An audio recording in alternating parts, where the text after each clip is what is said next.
oração, feche os seus olhos.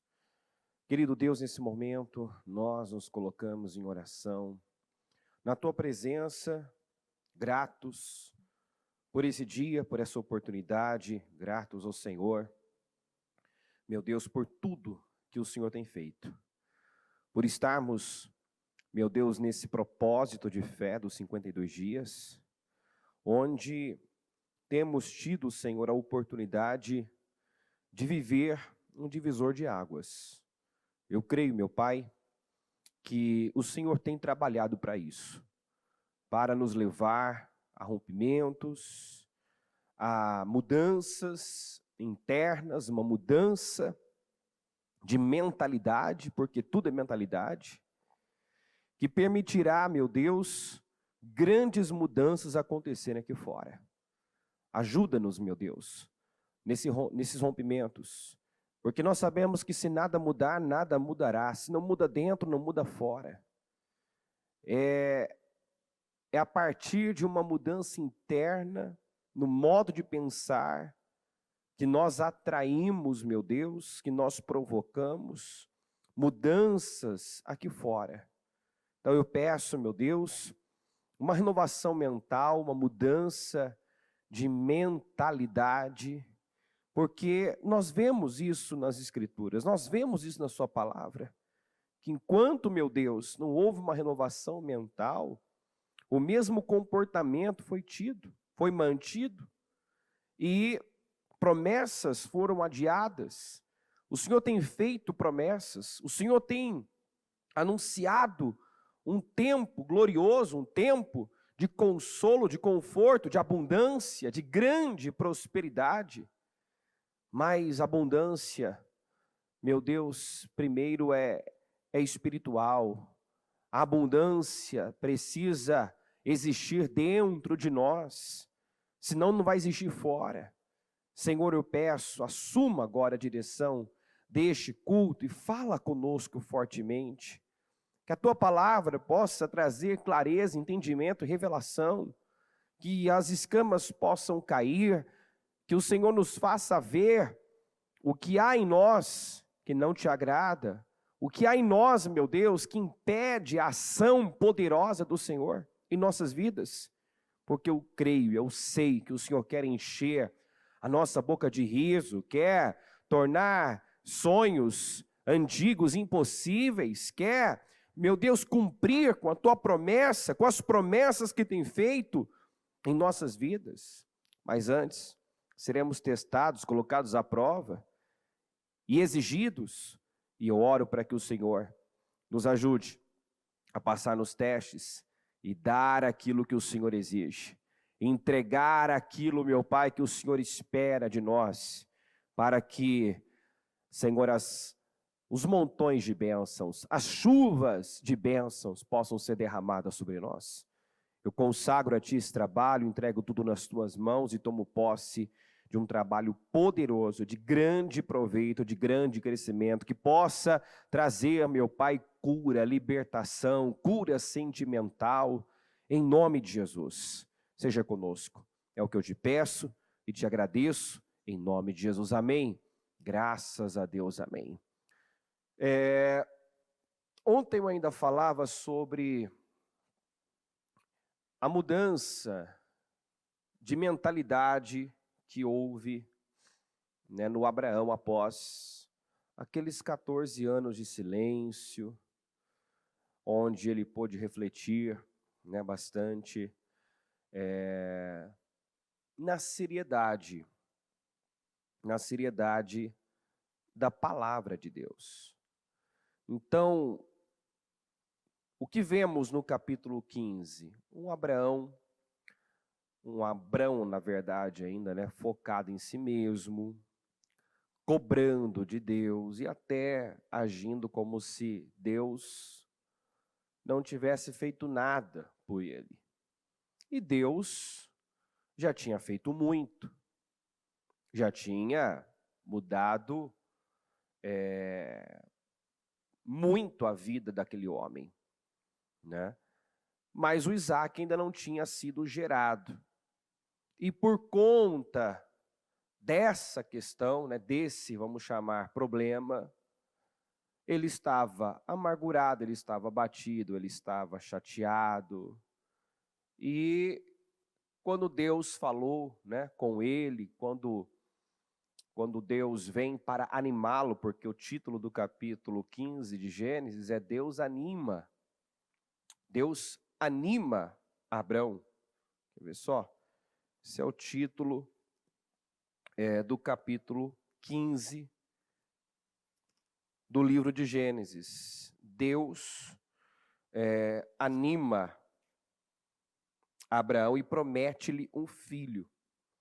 Então, Deus é maravilhoso, né? Deus é um pai bondoso, amoroso, misericordioso, que se preocupa, né? E que envia sempre a sua palavra para nos situar e nos ajudar a, muitas vezes, nos reposicionarmos na vida diante das situações. Então ele viu que Abrão estava chateado, melancólico, já abrindo mão da promessa. Então ele vem e fala: não tenha medo, grande vai ser a tua recompensa. E aí ele solta o que está dentro.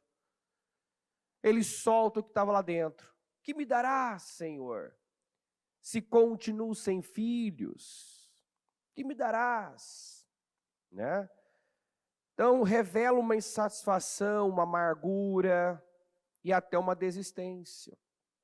Porque ele já estava certo, né? Ele não disse aqui que talvez o servo dele seria o herdeiro, né? Ele afirmou: um servo da minha casa será o meu herdeiro. Ele fez uma afirmação, já estava dando a situação como definida.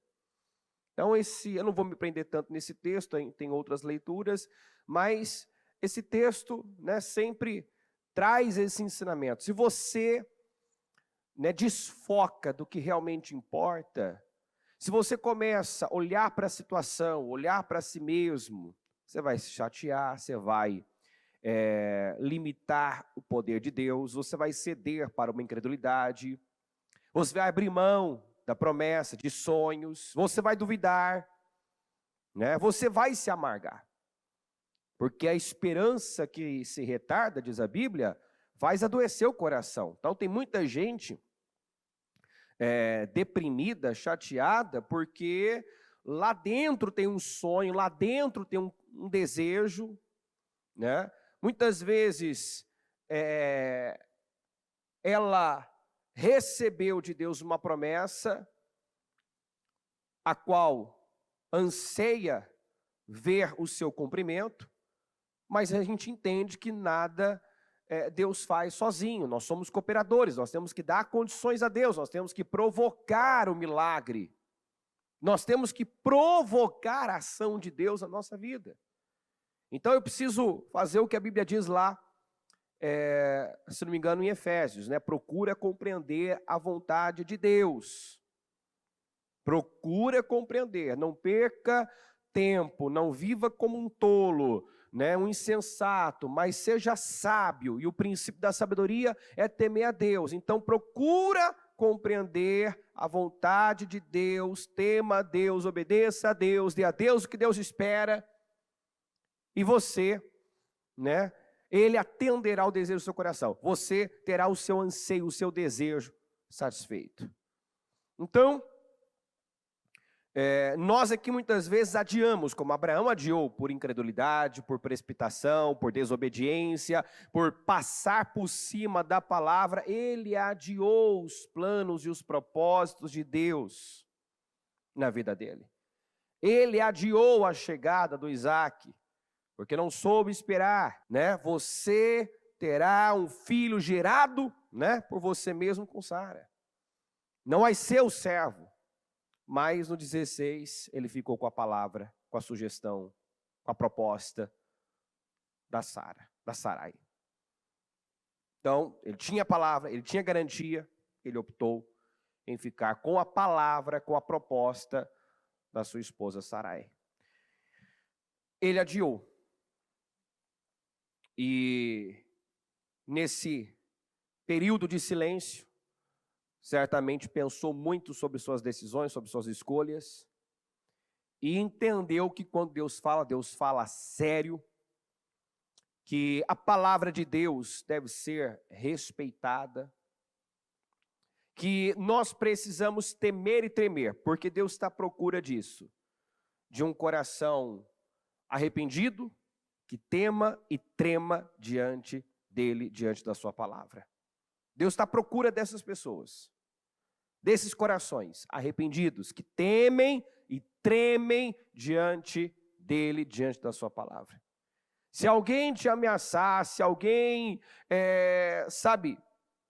quiser fazer alguma coisa, como Jesus disse, não tema o homem que pode matar o corpo, tema Deus que pode fazer perecer tanto o corpo quanto a alma. É a Deus que nós devemos temer, não ter medo, mas temer, reverenciar, levar a sério, porque Ele, quando fala, quando promete, Ele cumpre o que diz, né? Se nós não gostamos, veja só, se você promete algo a alguém, questiona, não, você tem certeza? Certeza que vai fazer isso? Você não gosta, porque se você está falando que vai fazer, se você está prometendo algo, né, e você é uma pessoa de caráter, você não gosta quando alguém coloca em dúvida, né, a sua fala, sim ou não? Peraí, se eu falei, se eu prometi, eu vou fazer. Então, se nós gostamos, imagina Deus, que não falha, que não erra, né, que vela pela sua palavra para cumpri-la.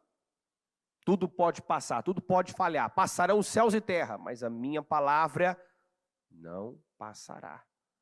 Então, claro que isso vai ofender a Deus, né? A pergunta do Zacarias que eu falei ontem, como eu posso ter certeza disso? Ele pagou o preço por esse questionamento, porque era o anjo do Senhor ali, o anjo Gabriel, dizendo por ordem de Deus que a oração dele tinha sido ouvida, que ele teria um filho com Isabel, que se chamaria João e tal, e falou tudo que esse menino seria, queria preparar o caminho do Senhor e tudo mais.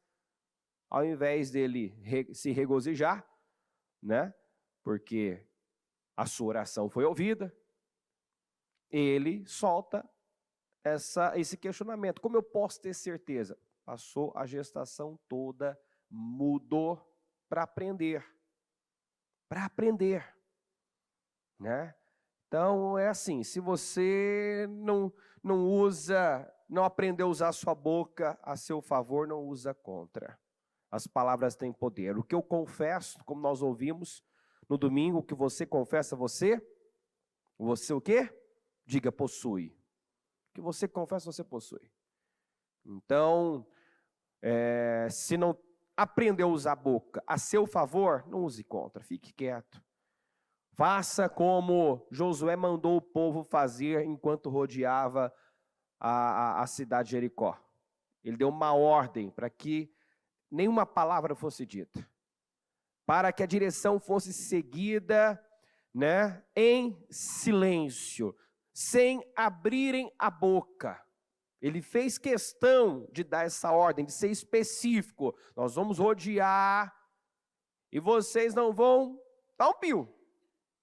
Só após a última volta é que vão dar o brado de vitória. Então, por que ele fez isso? Ele fez parte da geração, né, que saiu do Egito, que morreu no deserto por suas queixas e murmurações. Ele viu muita gente ficar no caminho por conta da boca, por conta do que confessaram tantas vezes. Nós vamos morrer nesse deserto, nós vamos morrer nesse deserto. Deus nos trouxe aqui para morrer nesse deserto. Ele viu muita gente possuindo, vivendo, vendo o cumprimento, né, de suas palavras negativas. Ele viu. E agora, sob a liderança de Israel, ele teve esse cuidado. Né, já na primeira conquista, que foi a conquista de Jericó, vamos odiar e não vamos abrir a boca. Vamos obedecer calados. Calados. Porque se eu não uso a meu favor, Não aprendi a usar a meu favor a boca, a língua, então não use contra.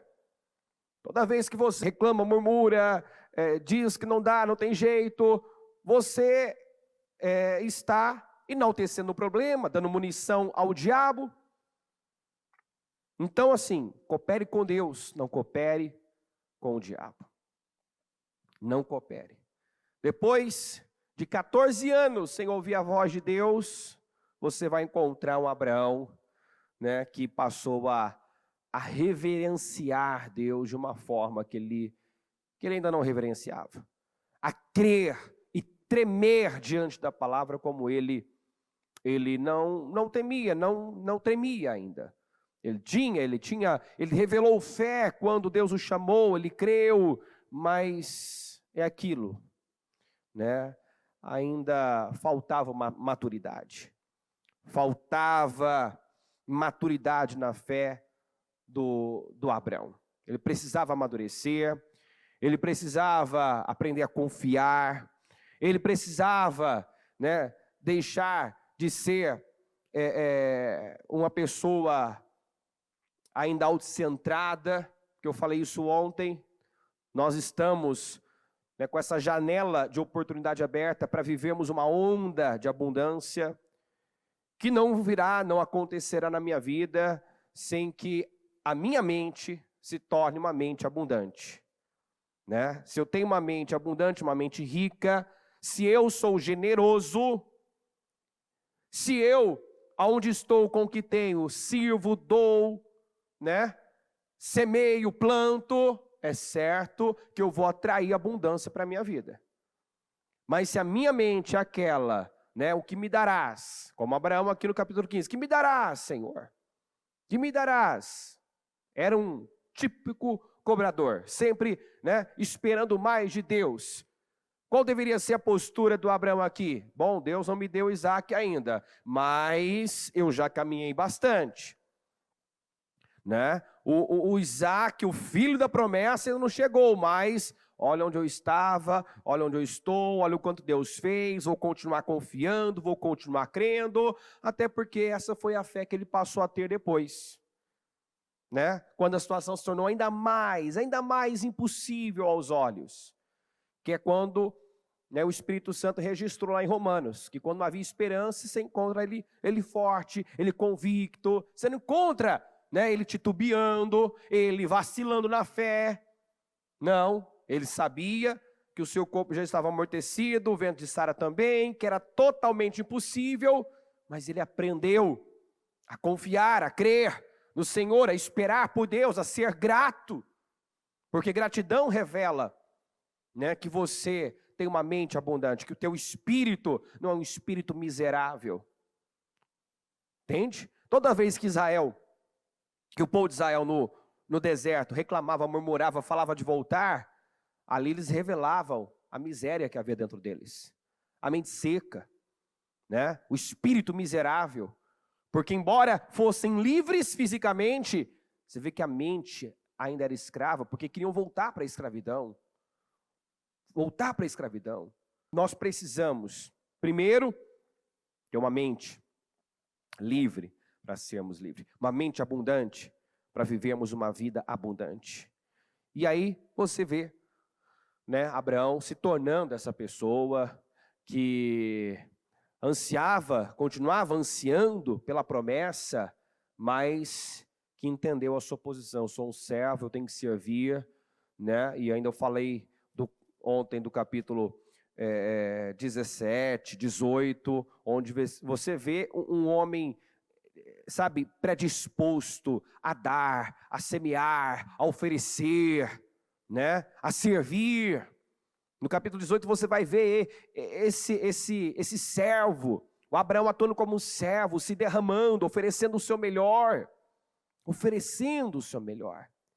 E no mesmo capítulo 18, você vai encontrar algo, né, bastante curioso.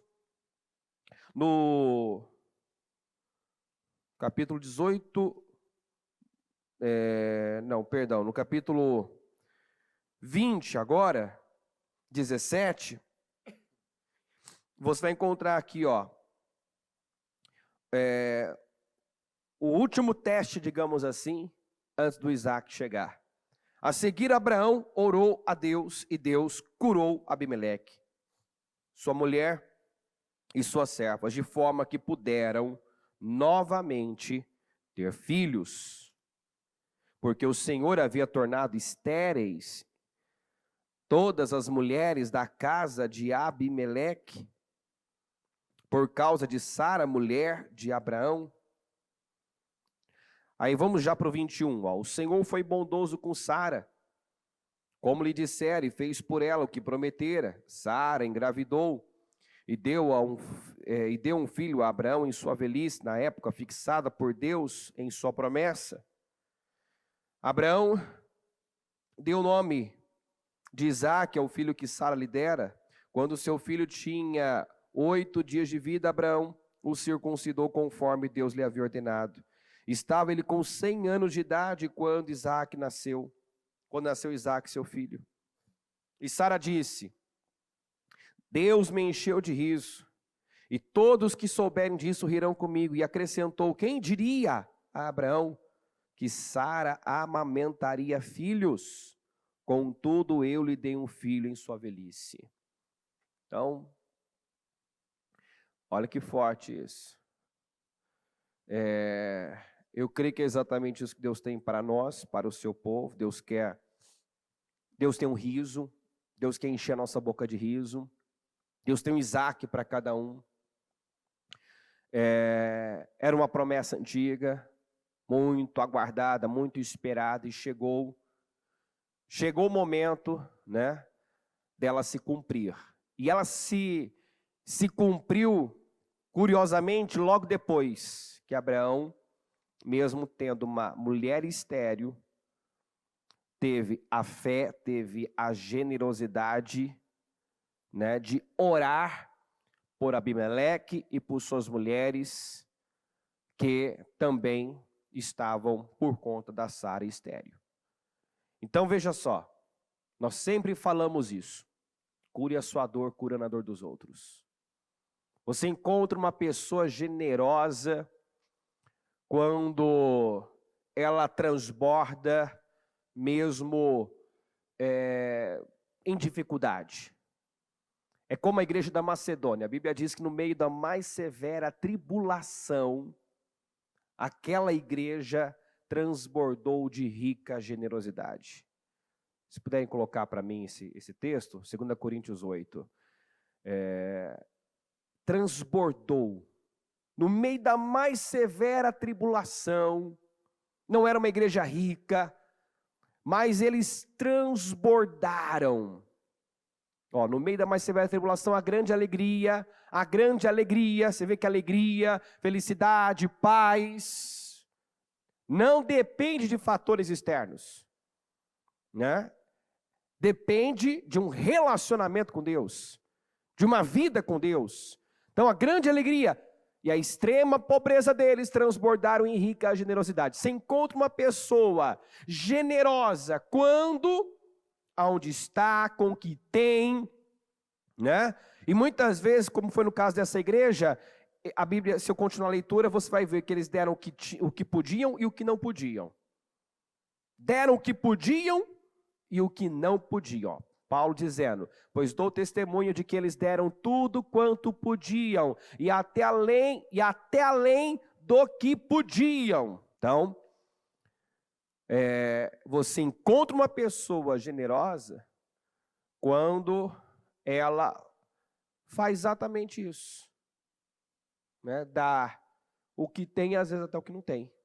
O Abraão não tinha uma mulher fértil, mas ele atraiu a fertilidade. Ele, ao orar pelas mulheres estéreis dos filisteus, de Abimeleque, deu condições a Deus para curar a dele. Compreende isso ou não? Foi um teste. Se ele fosse mesquinho, se ele fosse miserável por dentro, se ele fosse ainda aquele Abraão do capítulo 15, aquele Abraão insatisfeito, ingrato, que me dará, Senhor? Ele teria sido reprovado nesse teste. Mas você vê que a mentalidade foi renovada, mudou, ele cresceu, ele amadureceu. Agora, diante, né, de mulheres estéreis, Deus manda ele orar por essas mulheres, elas são curadas, elas voltam a gerar, e a dele ainda estava estéril. Ainda estava estéril. Então, Deus pôde fazer na vida do Abraão, porque ele tirou o foco do problema. E transbordou, dando o que tinha até o que não tinha. Porque na verdade é assim, ele não tinha ainda, né, fisicamente, digamos assim, uma mulher fértil. Mas dentro dele, Sara já era essa mulher fértil. Sara ainda não estava grávida fisicamente, mas ele aprendeu a crer, a confiar, a chamar as coisas que não são como se já fossem, porque Deus o levou a usar essa fé. Na troca dos nomes, foi justamente isso que Deus trabalhou. Não, agora você não se chama mais Abrão, mas vai chamar Abraão. E Sarai não é mais Sarai, é Sara. Então vocês vão profetizar, vão declarar, vão chamar a existência que não existe. Vão falar de algo, né, que ainda não existe, como se já existisse. Então, quando Sara te chamar, ela não vai mais chamar Abrão, vai chamar Abraão, pai de multidões. E você, quando chamar Sarai, vai chamá-la de Sara, mãe de nações, princesa, mãe de nações. Então eles declararam, profetizaram, né? Sara ainda fisicamente era estéril, mas dentro do Abraão já estava gerando. Já era uma mulher fértil. Já era, né? E aquele foi o teste. Ele orou por mulheres estéreis que foram curadas, voltaram a gerar, e logo em seguida a Bíblia diz que Deus foi bondoso. Deus foi bondoso com Sara. Volta lá, cadê? 21. O Senhor foi bondoso com Sara, como lhe dissera, e fez por ela o que prometera. Então, o Senhor quer que o seu povo entenda isso. Tem uma onda de abundância. E você não pode perder o portal. Deus quer levá-lo a viver uma abundância, uma prosperidade, e colher numa medida, numa proporção que você ainda não colheu, mas isso tem que ser plantado, provocado. Você tem que ter essa fé do Abraão, de curar a sua dor, curando a dor dos outros. Quantas pessoas que já foram curadas exatamente dessa forma? Curadas de problemas emocionais, curadas de depressão, por exemplo. Quando, humanamente falando, mal tinham para si e se colocaram à disposição para servir. E foram visitar asilo, orfanato, presídio, e foram se doar, ao se derramar, foram curadas, foram abençoadas. Essa é uma oração que nós sempre fazemos nos trabalhos, né? O bispo Fernando sempre faz essa oração, porque é o que ele disse outro dia, né? Nós é que precisamos desse trabalho. Mais do que as pessoas que recebem essa ajuda, nós é que precisamos de trabalhos como esse, onde nós temos a oportunidade de transbordar, de dar, de semear. Mais do que eles. Eles precisam. Tem gente que precisa. Mas entender, né, que eu preciso, né, ocupar esse lugar de doador e sair, né, do recebedor, do cobrador. Isso vai alavancar pessoas. Porque ainda há muitas pessoas que estão dentro da igreja mais para tirar do que para dar. Entram num propósito só com essa mentalidade do receber. Entram no propósito, vêm para Jesus, e esse não é um problema. Eu vir para Jesus, né, como a bispa ainda disse no domingo, que ela foi para a igreja, né, e só queria a cura do filho. Né, cega ainda, imatura, não, eu só quero a cura do meu filho. Ela não queria servir, ela não queria se derramar, ela não queria se comprometer. E ainda há pessoas assim, com essa mentalidade. Querem que o Senhor resolva os seus problemas, querem que o Senhor mude, transforme, restaure.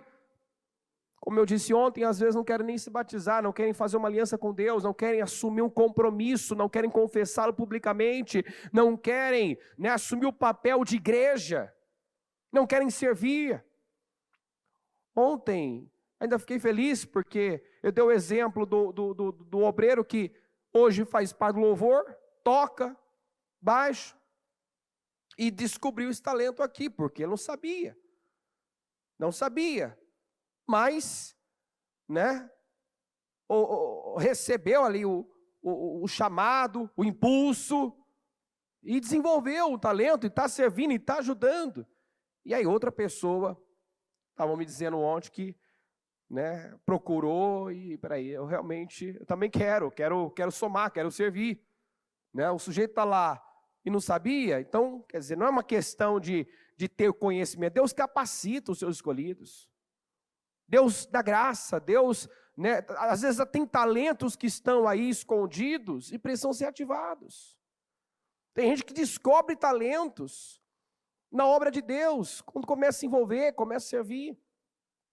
Então, em nome de Jesus, deixa essa palavra entrar de forma revelada e gerar aí uma mudança de mentalidade, para que você não fique fora desse mover, para que você possa nadar nessa onda da abundância.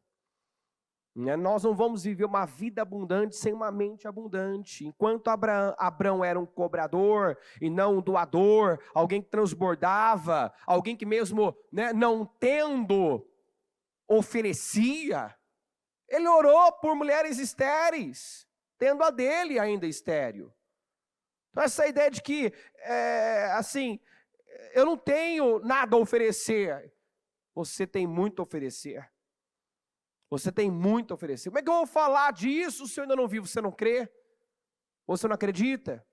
Como é que eu vou falar de vida, de prosperidade, de cura, se eu ainda estou enfrentando um problema? Eu posso puxar o exemplo do Eliseu, que apesar de estar sofrendo a doença da qual ele morreria, diz a Bíblia, estava ativo, estava cumprindo com o seu propósito, estava parado, por um propósito, para nos ensinar.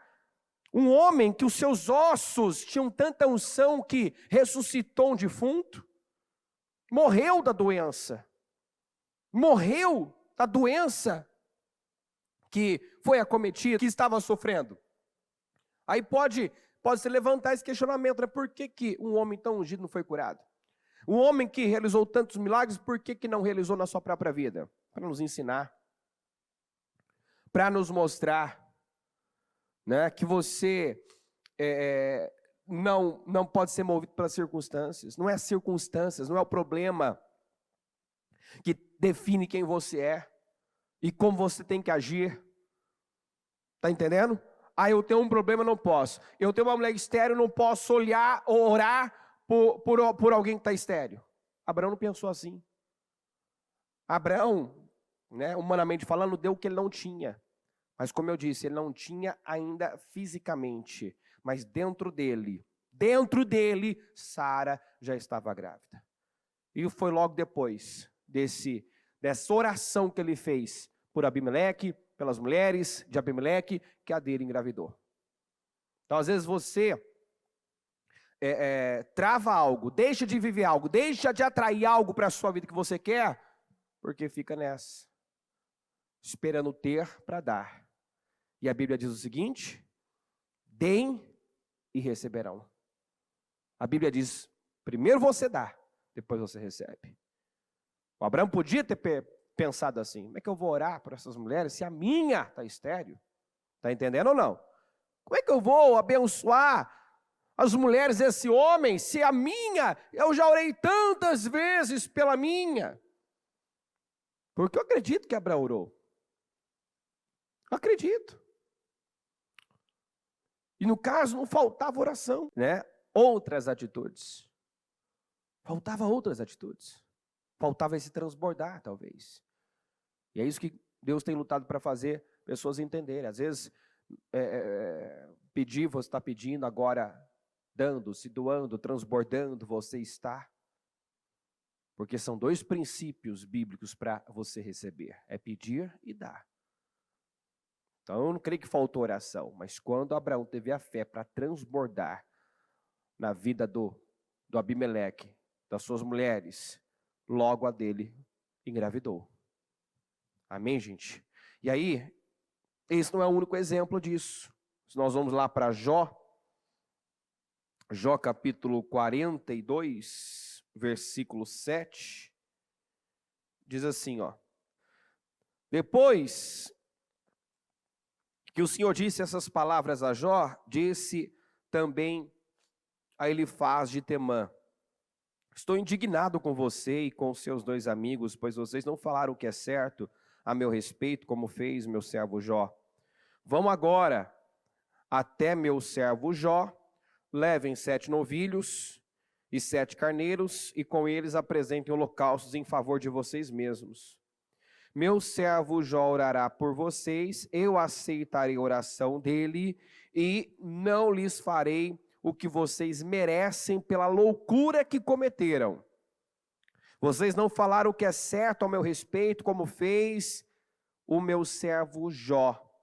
Então ele faz de Temã, Bildade, de Suá, Zofar, de Naamate fizeram o que o Senhor lhes ordenara. E o Senhor aceitou a oração de Jó. Depois que Jó orou por seus amigos, vamos repetir, depois que Jó orou por seus amigos, o Senhor o tornou novamente próspero e lhe deu em dobro tudo o que tinha antes, depois que Jó orou por seus amigos. Quem tem não precisa de inimigo, né? Já ouviu essa expressão, né? Um amigo como esse não precisa de inimigo. Esses amigos pesaram-lhe a vida. Pesaram demais a vida do Jó, que já estava bem difícil, bem pesada, né? Por conta de tudo que aconteceu. De tudo que aconteceu.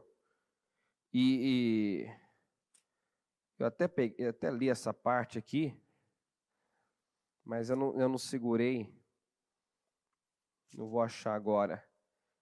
Que ele fala, né, do seu sofrimento, e do que os amigos deveriam, como ele pensa, né, que os amigos deveriam tratá-lo naquele momento, enfim, e pesaram. Eu vou ler aqui o Jó 22, né, que fala justamente desse Elifaz, o que ele disse para Jó, as acusações, o título, inclusive, do capítulo 22 de Jó, Elifaz acusa Jó de diversos pecados e o exorta ao arrependimento. De diversos pecados. Então vamos lá, ó. Então Elifaz de Temã respondeu: pode alguém ser útil a Deus? Mesmo o sábio pode ser-lhe de algum proveito? Que prazer você daria ao Todo-Poderoso se fosse justo? Que é que ele ganharia se os seus caminhos fossem irrepreensíveis? É por sua piedade que ele o repreende, lhe faz acusações? Como quem diz: ô Jó, tudo isso está acontecendo de graça? Tudo isso está acontecendo porque você é piedoso? Não, Jó, você é um pecador, você é um miserável. Olha só. Não é grande a sua maldade? Não são infindos os seus pecados? Sem motivo você exigia penhores dos seus irmãos. Você despojava das roupas os que quase nenhum tinham. Você não deu água ao sedento e reteve a comida do faminto. Sendo você poderoso, dono de terras e delas vivendo e honrado diante de todos. Você mandou embora de mãos vazias as viúvas e quebrou a força dos órfãos. Por isso está cercado de armadilhas e o perigo repentino o apavora. Também por isso você se vê envolto em escuridão que o cega e o cobrem as águas em tremenda inundação. Então ele começa a acusar o Jó de inúmeros, de diversos pecados. E falou coisas sem fundamento, né? Então, é aquilo, né? Colocar uma culpa a mais, né? Um peso a mais em quem, né, está por baixo, digamos assim,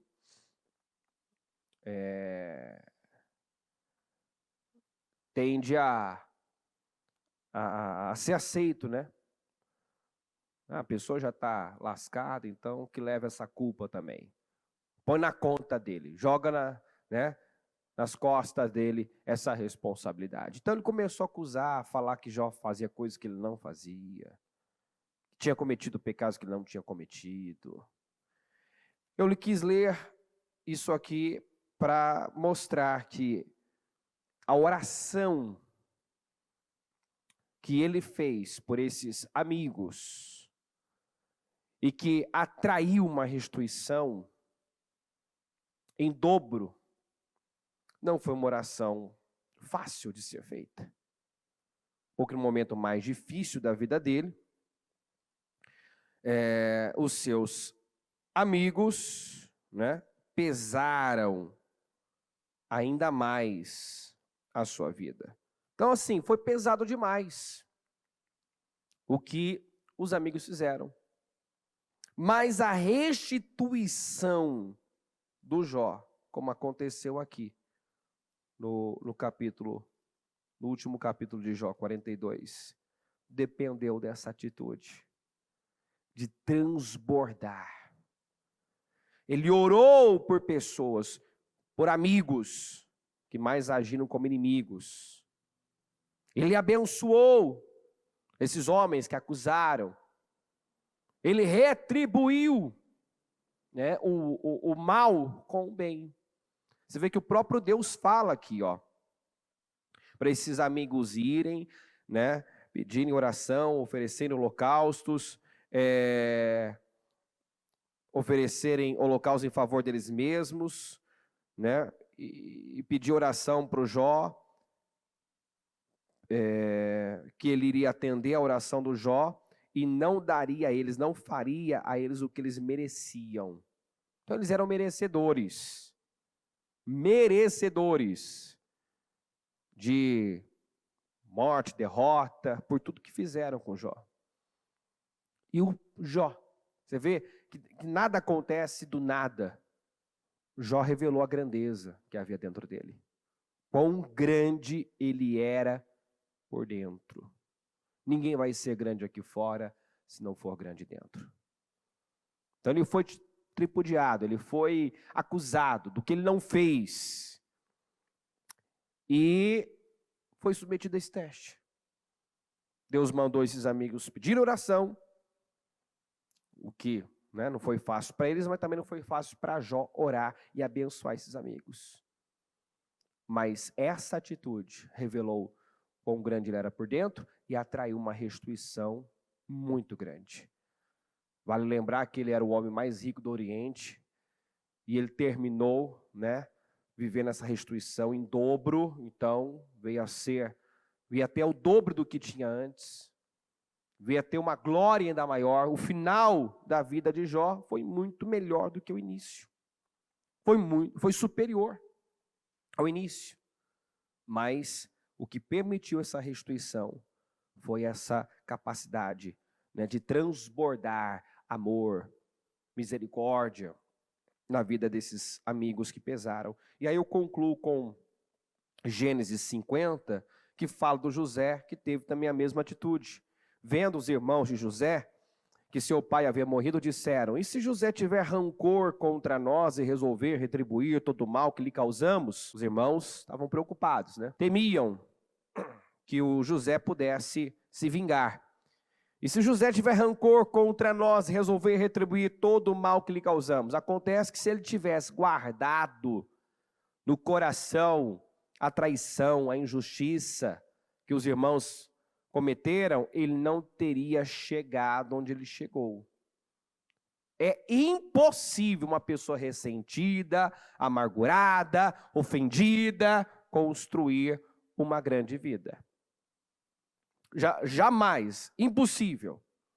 Ele não teria se tornado quem ele se tornou se quando tudo aconteceu, ele ficasse preso naquele acontecimento. Então você vê o José florescendo na casa do Potifar, vivendo mais uma injustiça ali na casa do Potifar, sendo acusado de assédio, de abuso, né? Quando ele não fez isso, foi parar na prisão, ele floresceu na prisão, porque José aprendeu a olhar para a frente. E a Bíblia fala isso, não vivam de passado. Pessoas depressivas são pessoas que vivem de passado. Pessoas ansiosas são pessoas que estão sempre pensando no amanhã. E a palavra de Deus nos orienta a não viver de passado, não se preocupar com o amanhã e viver o hoje. Viver o hoje. Eu não tenho amanhã, eu não tenho ontem, eu tenho hoje. Então não vivam de passado. Não fica remoendo o que aconteceu, chorando o leite derramado. Esqueço que se foi, eis que estou fazendo uma coisa nova. Se permita viver, né, coisas novas, um novo tempo. E você começa a fazer isso quando você para de olhar para trás e aproveita as oportunidades hoje, planta boa semente hoje. E se você realmente se preocupa com o seu amanhã, então viva o seu hoje da melhor maneira, à luz da palavra, buscando esse alinhamento com Deus. Você quer um futuro de paz?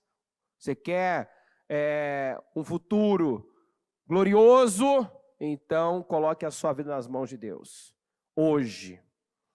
Então, estavam preocupados e mandaram esse recado. Então mandaram um recado a José dizendo: antes de morrer teu pai nos ordenou que te disséssemos o seguinte: peço-lhe que perdoe os erros e pecados dos seus irmãos que o trataram com tanta maldade.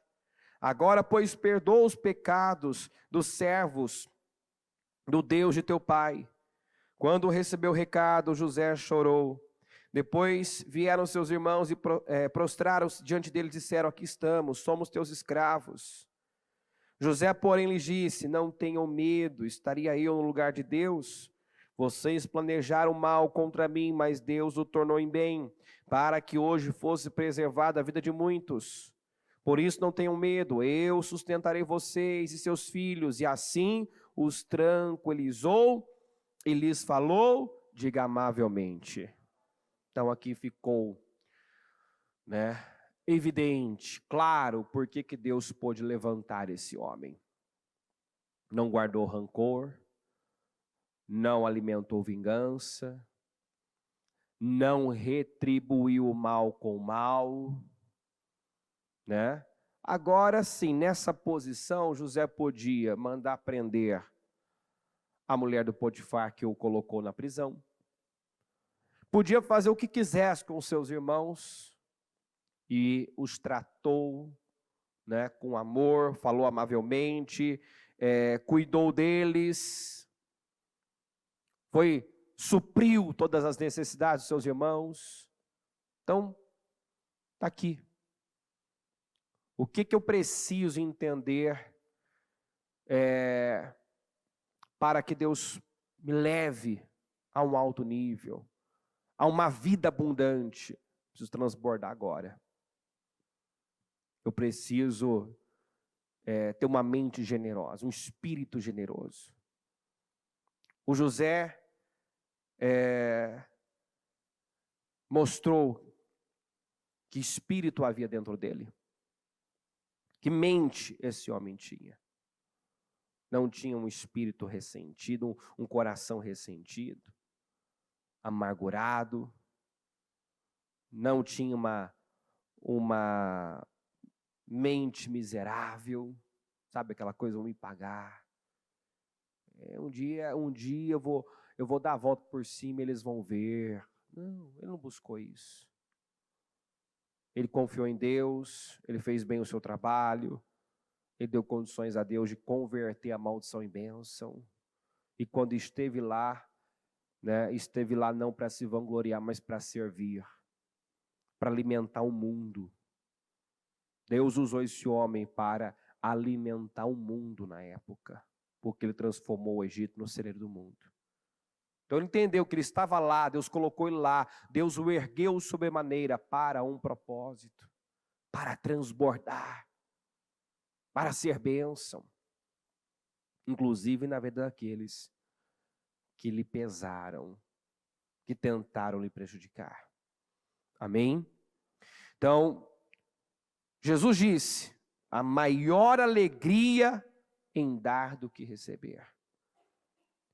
Lucas 6,38, deem e receberão. Deem e receberão. Aprenda a curar sua dor, curando a dor dos outros. Nós temos vários casos de pessoas que foram curadas, libertas da depressão, da angústia, de problemas emocionais, sentimentais, quando decidiram sair dessa posição de vítima, de pobre coitado, de injustiçado, né? E decidiu, com o que tem, servir, doar, se doar. Então, como é que eu vou orar pelas mulheres estéreis dos filisteus, se a minha está estéril? Orando. Orando. Eu não tenho nada a oferecer. Você tem muito a oferecer. Você sempre tem o que oferecer. Então, em nome de Jesus, se abra para essa palavra, dê lugar a uma mente, um espírito generoso, porque Deus tem uma onda de abundância para nós. Então, se você deseja viver nessa onda da abundância, ser levado a um outro nível, comece a dar, doar, servir, em nome de Jesus. Amém?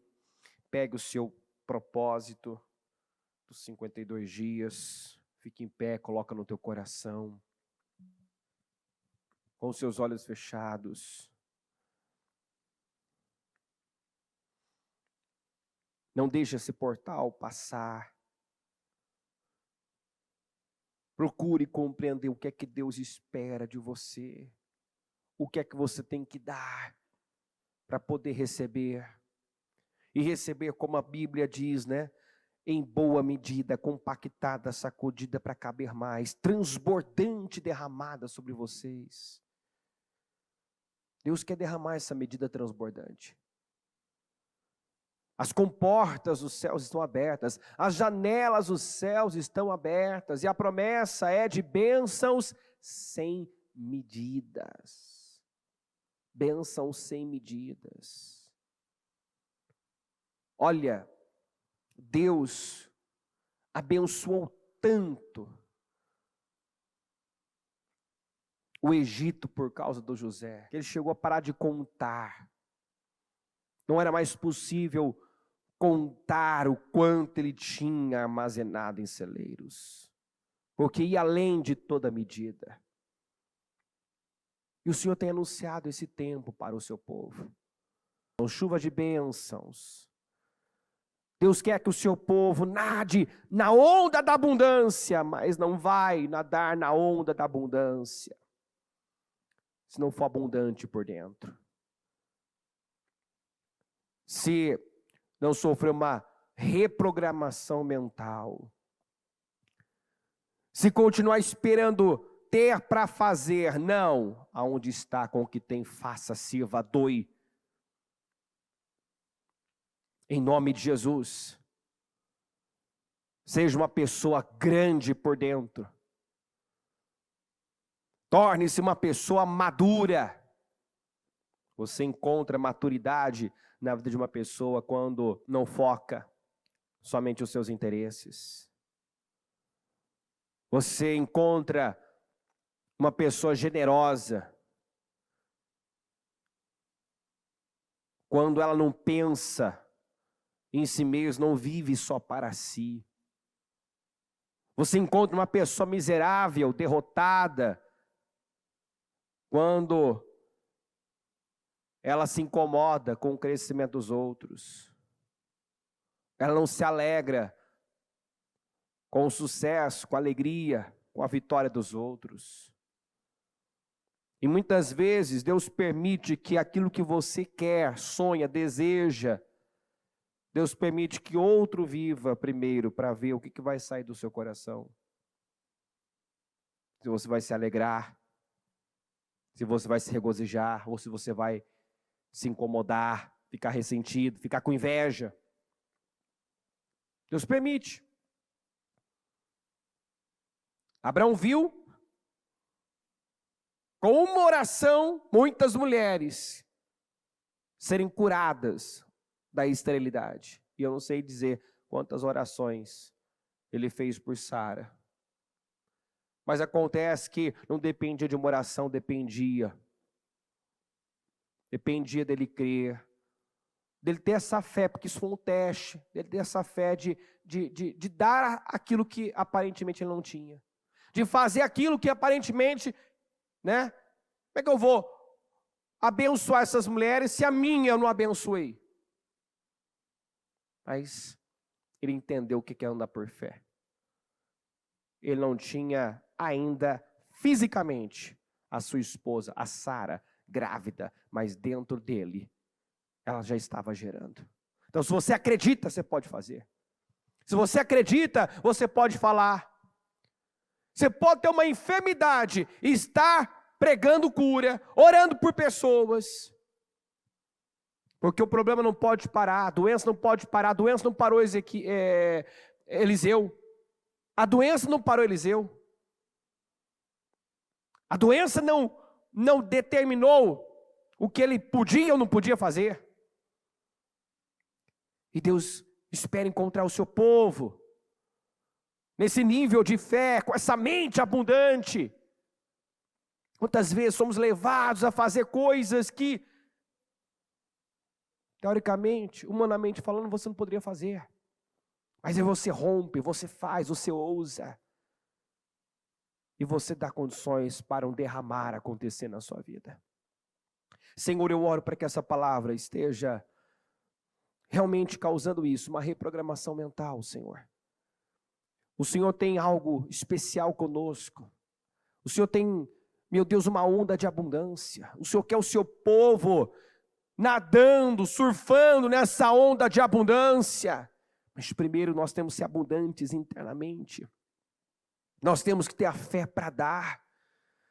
Fazer como a igreja primitiva que deu o que podia e até o que não podia. Transbordou de rica generosidade no meio da mais severa tribulação. Senhor, eu oro para que esse seja o nosso espírito, o espírito da tua igreja. Um espírito generoso, porque o generoso prospera. O Senhor tem prosperidade, e não pouca, mas grande, muita prosperidade. O Senhor tem grande prosperidade para o seu povo, mas primeiro nós temos que nos tornar prósperos internamente. Renova mentes, meu Deus, que ela creia que ela pode ser curada simplesmente com a decisão de levar cura. De se colocar como um canal, como um instrumento de cura. Quantas situações podem ser mudadas, definidas, se nós, meu Deus, sairmos dessa posição de receber, deixarmos de ser apenas um recebedor, um cobrador, e nos tornarmos um doador. Que ela entenda isso, meu Deus. Que ela entenda isso, meu Pai, que muitos sonhos impossíveis serão realizados, meu Pai, quando ela, meu Deus, se dispor a se doar, investir, como a sunamita fez, algo que ela nem esperava mais, ela viveu, por ter transbordado na vida do homem de Deus. Então, meu Pai, que ela dê lugar a esse espírito generoso, esse coração generoso, em nome de Jesus. Que ela seja generosa, meu Pai, ao retribuir o mal com o bem, ao perdoar, meu Deus, quem lhe pesou, quem lhe injustiçou, meu Deus, que ela seja generosa, meu Pai, ao abençoar pessoas que talvez não mereciam, que ela possa atrair essa onda de abundância sobre a vida dela. Em nome do Senhor Jesus, eu oro pela restauração, eu oro por uma restauração, uma restituição, como a restituição que Jó viveu. Restitui, restaura, meu Deus, a vida do teu povo. Se mostra grande, forte, poderoso, como nós cremos e sabemos que o Senhor é. Em nome do Senhor Jesus, abençoa lares, famílias, abençoa financeira, abençoa a saúde física, mental, emocional, espiritual. Eu oro, meu Deus, para que ela seja curada, curando a dor de outras pessoas, seja abençoada, meu Deus, ocupando esse lugar, essa posição de um canal de bênção, em nome do Senhor Jesus, até porque somos herdeiros das promessas feitas a Abraão, e o Senhor diz que não apenas faria dele um grande povo, mas faria dele uma bênção. Então que ela entenda isso, que cada um que está aqui entenda isso, que o Senhor quer mais do que nos abençoar, quer fazer de cada um aqui uma bênção, que ela deseje isso, que ela ore por isso, que ela creia nisso, meu Deus, que ela ocupe esse lugar, porque ela pode ser uma bênção agora, ela pode começar a abençoar, meu Deus, mesmo aparentemente não tendo, o Davi, meu Deus, precisando de ajuda, escondido numa caverna, o Senhor deu a ele 400 homens desgostosos, endividados, de espírito descontente, para que ele pudesse ajudar, e aquele homem, meu Deus, se ajudou ajudando aqueles homens, Davi se ajudou ajudando aquelas pessoas, Davi, meu Deus, passou a ter um exército, que ele formou, transbordando na vida daqueles homens. Então, meu Deus, eu oro por um espírito generoso, abundante, uma mente rica e abundante, que nos levará a viver essa abundância que o Senhor tem prometido.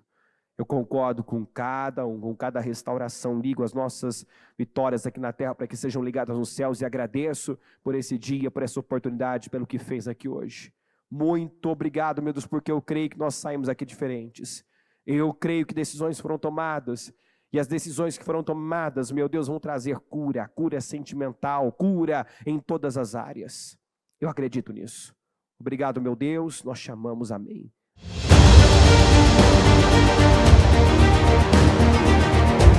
Nós precisamos de força,